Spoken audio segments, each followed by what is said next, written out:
दोस्तों हर साल हम सेक्शन 80C में अपना टैक्स बचाना चाहते हैं। उसके लिए बहुत सारे इन्वेस्टमेंट प्रोडक्ट है, जैसे लाइफ इंश्योरेंस के सेविंग प्लान्स हो गए, यूनिट लिंक इंश्योरेंस प्लान्स हो गए, या फिर टर्म पॉलिसीज़ हो गई, एफडीज़ हो गई टैक्स सेविंग 5 साल की, या फिर ईएलएसएस म्यूचुअल फंड्स हो गए, पीपीएफ हो गया। तो ये सारी चीज़ें आपके टैक्स सेविंग के लिए 80C में आप यूज़ कर सकते हो। बट अगर बात कहूँ कि सबसे बेस्ट रिटर्न्स किसके हैं, तो एक ही चीज़ है जिसके रिटर्न सबसे अच्छा है और लॉक इन सबसे कम है, वो है ईएलएसएस म्यूचुअल फंड्स, जिसमें 12 से 20 से 25% तक के रिटर्न्स आ सकते हैं। और ये इतिहास कहता है, जैसे एचडीएफसी म्यूचुअल फंड जो है ईएलएसएस टैक्स सेविंग स्कीम ने, अगर आज डेटा चेक करूँ तो आपको दिखेगा 25% से ज़्यादा रिटर्न है। बट वही डिफरेंट स्कीम्स के डिफरेंट रिटर्न है, तो एवरेज अगर 12% भी रिटर्न मिले तो कितना पैसा बन सकता है आने वाले 20 सालों में, और क्या हर साल मेरा टैक्स सेव हो सकता है सिर्फ 3 साल इन्वेस्ट करके? तो इसका जवाब है यस। आपको 3 साल केवल 1.5 लाख इन्वेस्ट करने हैं। उसके बाद आपका जो लॉक इन पहले साल के फंड का खुलेगा, उसी को री इन्वेस्ट करते हुए हम अपना कॉर्पस बना सकते हैं, जो कि होगा 20 साल में 34 लैक्स। इन्वेस्टमेंट है सिर्फ 4,50,000 और हर साल टैक्स रिबेट है 46,800। पूरा डिटेल एनालिसिस करेंगे एक एक्सेल के ऊपर, जिसमें आपको सारा डेटा पॉइंट्स क्लियर हो जाएगा। तो चलिए शुरू करते हैं। तो जैसे कि आप मेरी स्क्रीन देख सकते हो यहाँ पे, अगर मैंने 12 तारीख को 2021 में 1.5 लाख इन्वेस्ट किया होता तो टैक्स सेविंग 46,800 का हुआ होता, और वैल्यू उस टाइम पे मेरी इन्वेस्टमेंट की 1.5 लाख होती, और कोई विड्रॉल नहीं लिया है उस साल मैंने उस फंड से, क्योंकि लॉक इन है 3 साल का। सिमिलरली सेकेंड ईयर 1.5 लाख का इन्वेस्टमेंट किया, बट ये टाइम 12% कंपाउंडिंग के बाद मेरा वैल्यू हो गया है फंड का 1,68,000, फिर से कोई विड्रॉल नहीं लिया। तीसरे साल फिर 1.5 लाख इन्वेस्ट किया है, फिर से टैक्स सेव किया है 46,800 का, और वैल्यू मेरे फंड का हो जाता है 3,56,000 और कोई विड्रॉल नहीं किया। अब जब चौथे साल आता है तो मेरी फ़ंड की वैल्यू हो जाती है 5,67,000, 12% कंपाउंडिंग के हिसाब से। अब मैं इस फंड से फिर 1.5 लाख विड्रॉ करूँगा।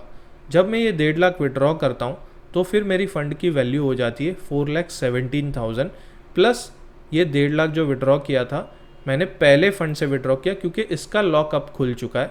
तो फिर ये फ़ंड वापस री इन्वेस्ट हो रहा है उसी फंड के अंदर, और फिर यहाँ पे आप देख सकते हो 46,800 का रिबेट भी मिल रहा है, और फंड वैल्यू यहाँ से फिर से ग्रो होना शुरू हो जाती है।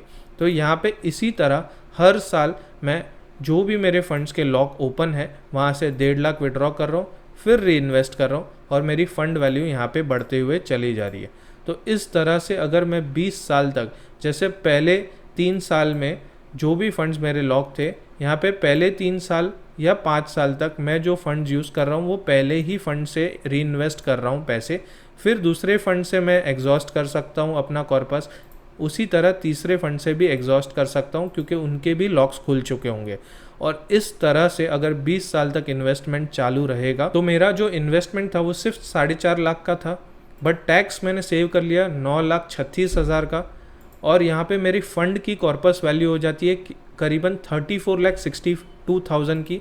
तो मेरा टोटल जो पैसा बनता है वो बनेगा 34,62,000 प्लस 9,36,000, जो होता है कॉर्पस 44 लाख के करीब। अगर उसमें से 4.5 माइनस भी कर लूँ तो बहुत बड़ा अमाउंट है, 39 लाख के करीब आपका कॉर्पस आराम से बन जाता है।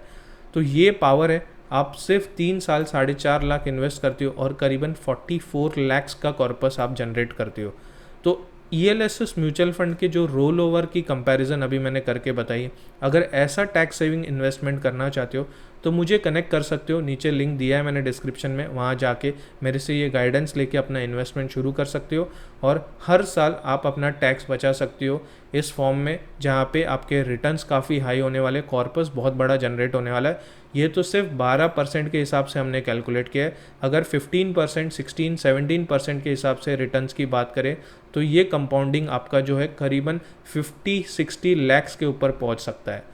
तो दोस्तों चलिए शुरू करते हैं आपकी टैक्स सेविंग जर्नी, जहाँ पे रिटर्न्स भी बहुत बढ़िया है और टैक्स भी बहुत बढ़िया सेव हो रहा है, जहाँ पे एवरी ईयर 46,800 का टैक्स सेव हो रहा है, और सिर्फ लॉक इन जो है 3 साल का इन फंड्स के अंदर। तो ऐसे इन्वेस्टमेंट ऑप्शंस के लिए मुझे आप कनेक्ट कर सकते हो। चैनल को सब्सक्राइब ज़रूर करना और लाइक और शेयर ज़रूर करना, इस वीडियो को फ्रेंड्स के साथ, फैमिलीज़ के साथ शेयर करना। हर बंदे को टैक्स सेव करने का अधिकार है और ज़रूर करना चाहिए।